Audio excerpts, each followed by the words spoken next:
What's the matter? Oh, nothing much. Oh, we gotta talk about live and let die, Yeah. and I kind of just want to let it die. Wait. I thought we were going to talk about our mail that we got from the last episode. Oh, our fan mail? Yeah, we got some fan mail. We got some tweets. We got some social media call outs. Some. Lies, lies. We talking about lies. Your mom doesn't count, girl. So, episode 2 of James Pod podcast. Starring Aaron Nix. That's you. That is I. That is I. That is me. I don't know. I don't know anymore. Whatever. And Carlin Trammell. That is you. That is I.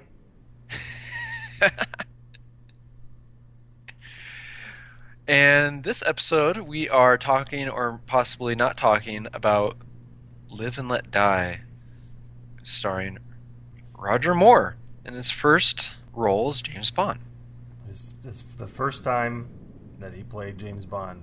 And he already looks 60 years old. Well, he's only like, it's interesting to me because Connery left. Well, I think Connery left for a myriad reasons, you know. Yeah. But one of the things was he was getting too old to play the part, Mm-hmm. which is funny because, one, he did eventually come back and play the part in another movie.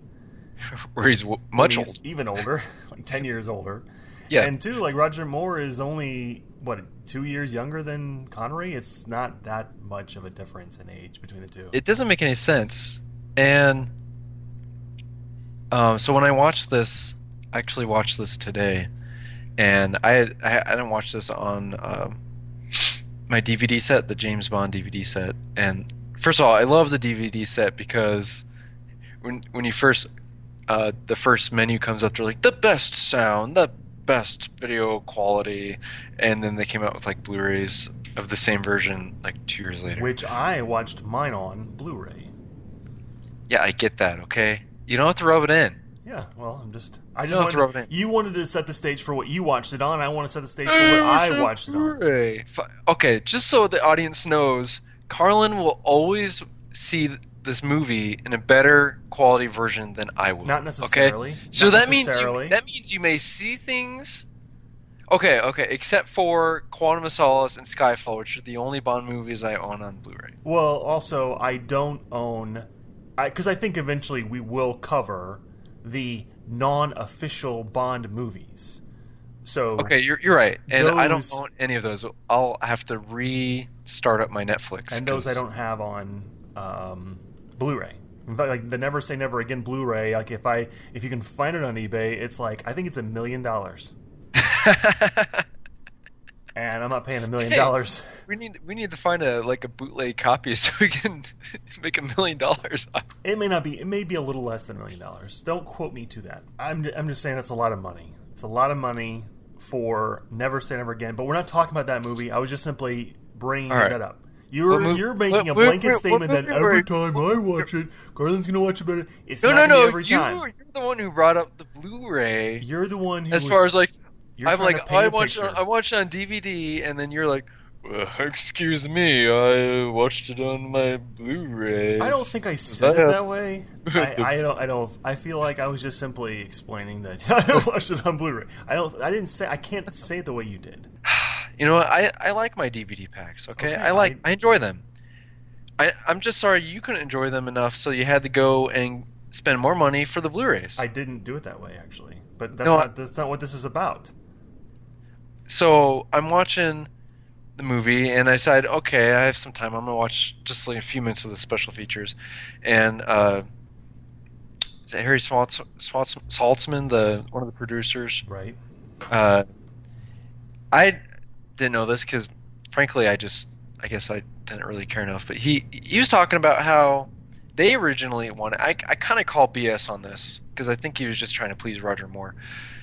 He said they originally wanted Roger Moore for the first movie, like the first cast as James Bond, but his schedule wouldn't allow it with like him with his TV schedule. The So Saint, then was he on The Saint at the time? I don't I You know don't care. what? But It's Roger no Moore's wonder done that you aside, completely bombed playing Seen It. It makes complete Ah, sense now. You, 'cause I you did. know nothing about these movies. So I didn't know the same. Okay, so they cast Sean Connery, and then they wanted him for On Her Majesty's Secret Service, but he again another scheduling conflict. So I feel like they cast him for this role. Yeah, you're right, because he's not really younger than Sean Connery. I think they just like, oh, he's available. Like they had this love affair with Roger Moore for some unforeseen reason. Right. It seemed like they loved him and they wanted to work with him, and that's fine. That's how it works. People, you know what? When I go to my job, I like to work with the people that I Yeah, work with. yeah. When I want to do a podcast, I like to hire people that I get along with, and that's why I've hired you. And no, I'm just kidding. Wait a minute. No, you didn't I get expect the checks to come in the mail. Then I had no idea I was getting paid for this. It's awesome. That's great news. extra gum, brought to you by Well, you know, I assume that the money that I'm going to get paid is because of our sponsor, our unofficial sponsor, Peppy Foods. well, Peppy Foods is like I don't know about you, but they keep sending me merchandise. I saw a Peppy Foods truck today. Oh, you bastard. Okay, was it one of the new Peppy Foods trucks with the new logos and all that stuff? No. The one it's the It's Peppy Foods plastic. truck that we like. It's the vintage Peppy Foods truck. Gosh, I'm so jealous. Did you smell it? Like, could you smell the coffee emitting from the truck? Not really. I think they have it like they really keep it fresh. I think there's some sort of vacuum seal so that you're not going to smell anything because they're really keeping what's in there Right. tight. People would probably Swarm. They would swarm they would those swarm, trucks. take over the truck like they're zombies, trying to get in and drink that coffee. But you watched Live and Let Die on DVD. I watched on Blu-ray. We've set that stage now. And I'm not gonna pull any punches. Okay, I'm gonna come right out of the gate saying it. I dislike this movie. I don't like it. Why? For numerous reasons. One, I understand. Okay, so Roger Moore. I'm not an overall huge fan of Roger Moore. I think he's got some good movies. Mhm. This one, I think he struggled to find his footing Yes. as Bond, and he didn't come across as very Bond-like, and they didn't really do him any favors by not giving him some Bond scenes. Like I don't recall there being like a casino scene or certain like signature Nothing. Bond. Like he's not wearing a tux in the movie at all. Like there's just certain things like that I think. I know Yeah. it's trite and it's formulaic and stuff, but it's almost like you need it to give that actor like say, oh, here he is, he's Bond, believe it now. There's no scene at MI6. No, it's at his house. There's no Q scene, right? It's very not British. It's a very American film. Very, that's part of it. So that's one reason.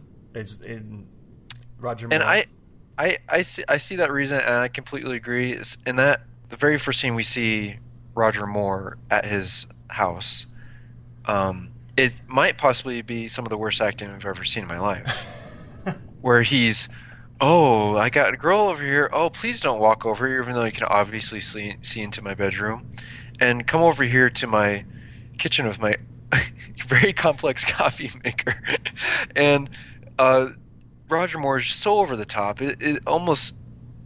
That scene stands alone as, I don't know if they shot that first or when they shot that, but it I almost thought you looks watched the like special features. I told you just a few minutes of Okay, it. so you didn't watch the part where they explained the order in which they shot the scenes. I didn't read the script breakdown. Okay. We're gonna shoot this scene on this day. Yeah, no, I did not get that far into the special features, but I don't know if they shot that scene as like a test screening or something with him, but it's horrible, and he's never that bad ever again that I remember. But oh man, they really needed to reshoot that scene. We should reshoot that scene now. We should like get him back. Yes. recast M. Is Lois Maxwell still alive? I highly doubt it. For that matter, this I should. I don't want to. I want to be truthful here with our listeners. Okay. Is that all right? Are you fine with that? I would prefer you to be truthful. I don't know how long before this episode drops. So we're recording this at a particular time, and it may be a lengthy gap between when we record it and when it drops. And I just want to say, I don't know if Roger Moore will still be alive when this drops. So all this hate on Roger Moore, he dies yeah. between now and when this episode drops. And I have no idea how he's doing health-wise. I haven't consulted his physician. I don't know. But if in fact he died, I just want to say I am trying to be sensitive to that. So maybe we won't ever reshoot this scene because he will have died before this episode drops. You saying you do not know the current state of Roger Moore's health proves to me that you would not do good in the 007 Seen It game. Why? Is that one of the questions from 2005's Seen It? They do online updates on their DVDs. Upgrade your firmware. Speaking of that, I have a question from the game. Okay. I'm going to ask you right now. All right. And okay, so I have to ask you one of the card questions because obviously you can't see what I'm looking at on my TV. And the card questions they're very easy, especially since we just watched the movie. But most questions are like they give like 5 options of movies and, in which movie did this take place. So it's very you have to know everything. Okay. Like you can't just pick one film. But I did find a good question for Live and Let Die. All right. Okay. In Live and Let Die, when when Solitaire first asks 007 to pick a tarot card, what is the card he selects?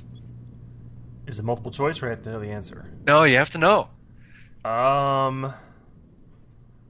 It was like the Joker or the Jester or something like that. It was like the gamester, the trickster, the fool, something like that, right? It was something along that line. You got it in the last one. It's the fool. The fool, okay. No, good. Cue applause sound effect. Okay. I'm not dropping in sound effects there, just so you know. Thanks for leaving me hanging. Okay. Well, okay. So, also, what I don't like about this movie, and I'm gonna leave the big one for the last thing I'll mention. But the second thing is, I hate the character of Sheriff Pepper. That guy drives me nuts, and he's in another Bond movie, and he's also in Superman 2. That essentially that same character. It's the same. It's the same actor, and he plays the same kind of part. And I loathe that character. He ruins what was already a bad movie. Well, I assume he's in Superman 2 because Tom Mankiewicz. Oh, see, no wonder you completely bombed seen it. I'm sorry with my pronunciations. I'm horrible. But he wrote Superman 2, so he was technically he did a uncredited rewrite. He was actually a creative consultant. Well, I just assume since he's involved that is why. That's a great guess. I have no idea if that's why or not. I don't know. Maybe. Well, then you would also be bad at the game 007. That's a great... they expect you to know all this like behind the scenes information. No, I see what you're saying about his role. And the whole, okay, let's just get into it. Like the whole boat chase takes approximately like, I don't know, 20 minutes of the film. Feels like it. And it's made longer because of all the stuff that they're I'm going to use a pun here. They pepper in. Yes. And I feel like the writers just ran out of ideas and they needed an excuse for James Bond to have a reason to go to New Orleans. Like they wanted New Orleans culture peppered in there because of reasons I'll get to later in the episode. But teaser. Yeah, another teaser. But I felt like they needed some sort of chase scene in New Orleans. Oh, there's swamps and let's let's do a boat chase, and then they just so happen to make the boat chase 20 minutes, and then they have this very stereotypical, almost offensive Sheriff Pepper in Almost there as offensive. I mean, I as wouldn't even say comedic it's relief. almost. It's All right, he's straight up completely offensive. offensive as dumb redneck white man who doesn't know, his left shoe from his right shoe. Because let me since we're on the topic of offensive, can I then move into my third reason I hate this film? Is this the big reason? This is the big reason. Okay, so go ahead. I feel as though this movie, as I watch it now in my modern day eyes, is extremely offensive and racist. But why is that, Carlin? I just have a hard time watching it because, except for Quarrel Jr., every Yes. black person in this movie is a bad guy. Yes, no, and And they're when you all say part of some, like, network of black people. when you say every black person, you mean literally every single black person you see on the street. Apparently, yeah. Yeah, yeah, because they all have their communication Like- system where they're all on walkies. Broom handle Like- walkies or whatever it was that Yeah, one guy had. And The guy shining shoes, and the cab driver. Every black person in this movie is a bad guy, and you assume Coral is a bad guy at first too. And Yes, you do. And, well, in fact, what's kind of ironic is that the girl he's with assumes he's a bad guy, yeah, which is probably the first tip off to make you think that he's actually not one of the bad guys, because she Yeah. herself was. That makes no sense, but you know what I'm saying. yes, Live and Let Die it's very much a product of its time. Blaxploitation films were very popular around this time, and somebody thought it was a great idea to make James Bond a blaxploitation film, and it is very much that. Every black community we see, black character is very over the top, either a pimp, a criminal, eating soul food, Voodoo master. voodoo magic, and like I said before, I feel like they picked three very typical black communities: Harlem, New Orleans, and the Caribbean, Right. and they had to get all three of those, and it's very, very racist and very, it's confusing. Like, it's confusing why Bond is in this situation. And Yes, it is. it's very confusing. Well, it's like, what is it? Oh, what does it matter to him? Because he's got a job to do, and he's got to do it well. That I wasn't even trying to say that, but I mean, what does it matter to him? Like, the Americans we have our own people. We have Felix. You know, why do we need James Bond coming over here helping us? Yeah. Well, they were MI6 agents that died, correct? Why were they here? Because they were keeping track of Kananga? I guess, but I mean, that's what I was, and maybe this is explained in the book, which I haven't read, but I just didn't understand why the CIA or the FBI or somebody of the United States. From what I understood with M is that they had agents there, like undercover, keeping track of this dictator, and apparently they got too close and they were killed. But I agree, it is very. They just brush over that information. It's like in these Bond movies and last episode of Goldeneye. It's like, just get to the plot. Doesn't matter how Bond gets there, as long as he's there. And I feel like that's at a fault Right. in a lot of Bond movies. It's just not really explained. Yeah, that's true. When you watch the movie, you know it's going to get bad when he's first riding in the cab, and then he sees the pimp car, and the pimp car shoots the cab driver, and it just goes downhill from there. And it's sad. Yeah, that is sad. It's a little sad. Well, And go ahead. no, it's just, I mean, everything in between, like just jive turkey language, and there are several blaxploitation films that are very much blaxploitation films But you look at him as like that, and it's part of our culture. And I've studied in film classes before. We've viewed blaxploitation films, and it's a social commentary, and it's just weird for a British secret agent movie such as James Bond to use it this way. And yeah, everybody's a bad guy. There's no good black character uh, except for Corey, who's barely in the movie. Well, right, yeah, he's got that one Coral, scene. sorry. Coral. Yeah.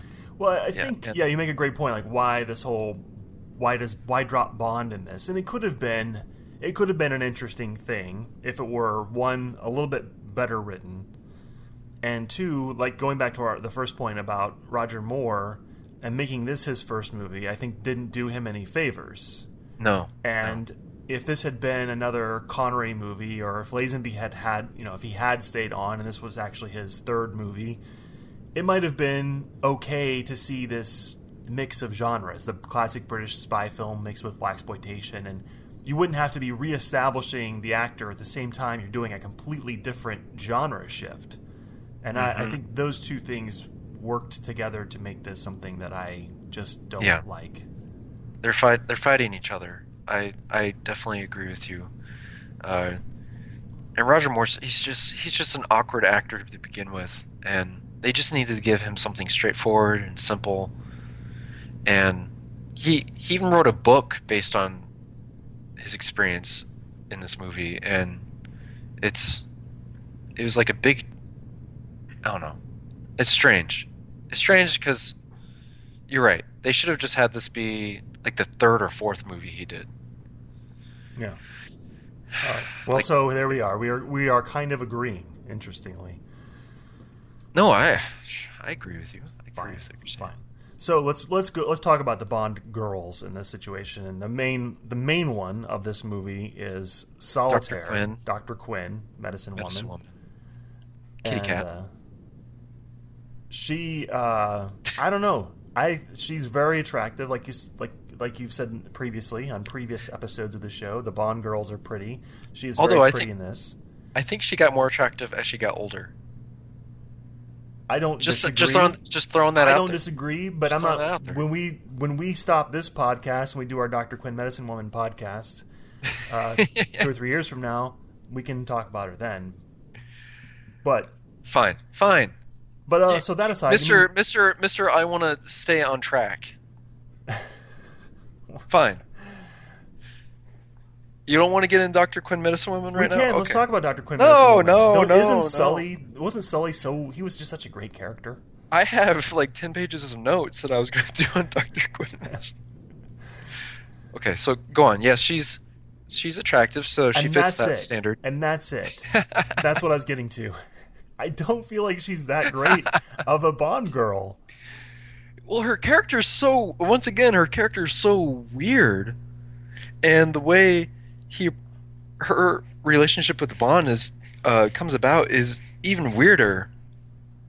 Like, he sees her and he immediately assumes they're going to be lovers because of the card. Well, because that's Bond. That's especially Roger Moore's Bond. Yeah. He sees a girl and he's like, we're going to become lovers. And he sees her the second time, and then he alters the cards so that, yes, he will have sex with this virgin. So he knowingly takes away her virginity. It's really creepy of Bond to do that. It's really creepy. And in the other scene with Rosie, where he has sex with her by the creek, he knows that she is bad, and then he pulls out the gun and says, show me where the house is. And she says, you would do that, especially after what we just got done doing? It's like, he's like, well, I wouldn't do this before that. Right. It's like he creepily had sex with her knowing that he was going to take advantage of her afterwards. And I really didn't like that about Bond in this movie, is that he takes advantage of these women. Like, I know he takes advantage of them, but usually in like a suave, romantic kind of way. But it's very deceitful of him. Well, I think it gets back to Roger Moore. It's like that's a very it's like I could see almost any of the other Bonds doing that and being able to get away with it, just having that coldness to them. But Roger Yes. Moore he's a little bit different, and he doesn't He's so really creepy. come across as a cold guy. No. Of all the Bonds, he might be the one that you'd want to hang out with. He's the one that you'd invite over on Saturday night for dinner. Yeah, he's very relaxed. And I agree. He's just a buddy and he goes along with it. Even when he's stressed out, he just kind of raises his eyebrow and goes, that's interesting. Like he's not too worried about it. No, he's not. Okay, so what did you think of Rosie? Nah, I didn't really think she was that great. Yeah, very, very forgettable. And again, Bond just immediately like puts his arms around her and like wants to make out. And it's just so funny to watch. It's just so funny. And because you could not write a female character like that nowadays and get away with it. No, there's just no way. And we're so far removed from the culture and the setting of this movie. It's laughable now. But anyway. All right. Well, was there anything you did like about this movie? Oh gosh. I liked some of the gadgets. This movie is very gadget heavy, and almost every scene there's like 3 gadgets. I I liked Teehee with the claw, just because it kept reminding me of Buster Bluth. Like I kept. Like every time I saw his claw, I didn't even think about that. it just doesn't feel threatening at all. So it would always make me laugh. Like I felt like one of his arms was obviously longer than his other arm, and he would just kind of swing it around, and it's supposed to be this menacing claw, whereas like it's easily avoidable. and the way he goes out is it's very humorous. Yeah, on the train. Yeah, I enjoy that, and I enjoyed that scene. And when Bond swings Solitaire up in the bed, it's funny. Well, it's a funny way to do it. It's interesting to me that this had the first. Well, I don't know if it's the first, but it's got that. The Teehee's got the bionic arm essentially. And Yeah. it's not true super bionics, but it's essentially a robot arm he's got. He is a cyborg. Bond is, if you think about it, Bond is fighting a cyborg at the end of this movie. And then Solitaire has psychic powers. And so there's all this like weird science fiction-y stuff going on, which Voodoo and stuff. voodoo stuff. And I'm not a fan of that kind of thing. Like The fantasy. when Bond starts getting into that super sci-fi kind of stuff, I don't know. Yeah, this like supernatural aspect of Bond. It's hard to digest, and there's some movies that are like that where villains are more and more like that, and that's why I said like in GoldenEye, it's just an example because it's the only episode we do. Having a Russian enemy is easy to digest because it's set in reality. But anyway, Yeah. I agree. Well, I'll tell you And- my favorite scene of the movie, and that Okay. is the opening credits. Paul McCartney and Wings song "Live and Let Die," opening titles. That's my favorite scene. Everything else, I really Because it didn't have anything to do with exactly. the rest of the movie. Yeah, that's funny how like the most successful Bond song is on arguably one of the worst Bond movies. Well, what's interesting Because- to me is like I know people who love this movie though. Like we're saying it's one of the worst, but I know of others who would argue and that it's one of the best. It's got a lot of memorable things to it. I will give it that. I love Baron Samedi. I wish he had been a bigger part of the movie, just like the Voodoo Witch King or whatever. It's interesting how I don't know if any other movie quite uses the main title track as much as Live and Let Die. Like it shows even up they like had three that girl or four times in the movie. They had the girls sing it, and she Yeah. did a horrible rendition of it in the Yeah. the bar It's- area. It was like the composer had a really easy job because he just used Paul McCartney's song. It's really no I okay, so the train scene was good, but my favorite scene was the very first New Orleans jazz funeral scene where the guy's watching the funeral proceed down the street, and the guy kills him and says like who. Well, he asks whose funeral is this, and he says, "Oh, it's yours." And then they pick him up in the coffin. It's something I wasn't expecting the first time I saw it. I remember, and I thought it was interesting. It's kind of not necessary for anything in the script. Like it has nothing to do with anything. They just wanted to throw it in there, but at least it's kind of interesting. I don't know. I guess if you say so. I mean, it kind of still feeds into what I was saying earlier. It's just like, oh, okay, here's everyone who lives in this city. No, I agree. Like maybe I like that scene because you take it out of context of the rest of the movie, and like stand alone, it's interesting. Like a funeral proceeding down a street. It could be in any action movie, and somebody gets killed, saying like whose funeral is this? Oh, it's yours, and then he gets put in the coffin. I just find that visually interesting. It'd make a great Arnold Schwarzenegger line. Whose funeral is this? It's yours, or something like that. Yeah, exactly. Like you take that scene and put it in any other movie. You're right. But all right, so let's talk about on our spectrum. So we've got sort of 3 tiers. Just to reiterate, we got the top third, the middle third, and the bottom third. We're not ranking these movies, but we're just sort of saying where it would fit in that third. Where would you put this? Oh, bottom third. I would agree, bottom third. It's third. It might be bottom third, more toward the middle, but not very far toward the middle. So it's not like in the scum bucket of all scum buckets, but it's definitely solidly in the bottom third. Yeah, for me, it's the bottom third. It's not the worst of the Bond films, but it's not. I don't know. There's not many below it in my mind. I agree. I can think offhand of maybe 1 or 2. That's about it. Maybe when I revisit the rest of the movies, I will think differently. But and we will come back and re-edit this podcast. Yes, we'll painstakingly re-edit every podcast. So, just the results. So like the whole episode will be bashing Live and Let Die, and the end. Oh, it's in my top third. Oh yeah, I really enjoyed this movie. So listeners can be really confused. We've actually recorded 3 different endings for this podcast. Alternate ending. So you can choose whatever version you agree with. Yes. All right. Well, I think that's gonna do it for the second episode. We talk about Live and Let Die, and yes. Next time when we do this show, we're going to talk about another Bond movie. And which one are we talking about? We are going to talk about From Russia with Love. No. We're not talking about that one. We're going to talk about Dr. No. Why? Why Dr. No?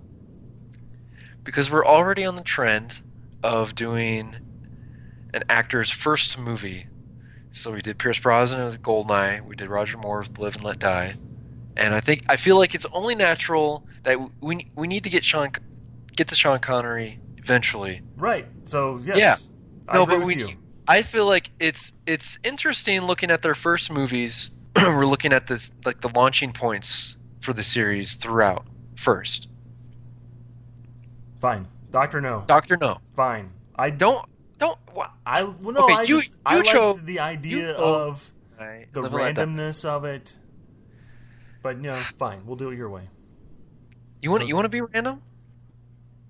Okay. Dr. No. Okay, Dr. No, and then we can continue on that theme. And maybe next episode, people will find out what we'll do for the 4th episode. We'll just deal with it then. There's only so many options. We're running out of options. We're fast. We're quickly running out of options. Hurry! Make more movies. That'll get them. Make more spoof films. Oh, please don't. All right. Well, we've done it again. We've made the internet a better place. Podcast. Over and out.